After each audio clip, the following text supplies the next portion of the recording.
সাভারের বিকেএসপি মাঠে প্রিমিয়ার লিগের ম্যাচ খেলতে নেমে অসুস্থ হয়ে পড়েছেন তারকা ক্রিকেটার তামিম ইকবাল।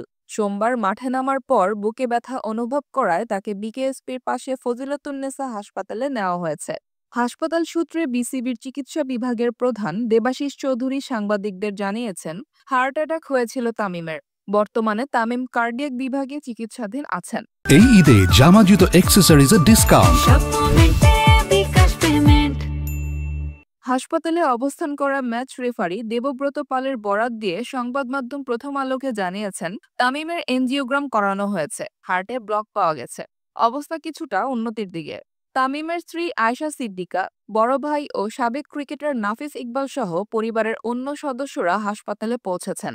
জানা গেছে, বিকেএসপির ৩ নম্বর মাঠে মোহামেডানের হয়ে শাইনপুকুরের বিপক্ষে খেলতে নেমেছিলেন তামিম। অধিনায়ক হিসেবে টসেও অংশ নেন। এরপর হঠাৎ বুকে ব্যথা অনুভব করায় তামিমকে বিকেএসপিতেই প্রাথমিক চিকিৎসা দেওয়া হয়। অবস্থার উন্নতি না হওয়ায় নিয়ে যাওয়া হয় হাসপাতালে। জানা গেছে, তামিমের ঢাকায় আনারও উদ্যোগ নেওয়া হয়েছিল। বিকেএসপির মাঠে হেলিকপ্টারও নামানো হয়েছিল, কিন্তু হেলিকপ্টারে ওঠানোর মতো অবস্থার উন্নতি না হওয়ায় তামিমকে ফজিলাতুন্নেসা হাসপাতালেই চিকিৎসা দেওয়া হচ্ছে।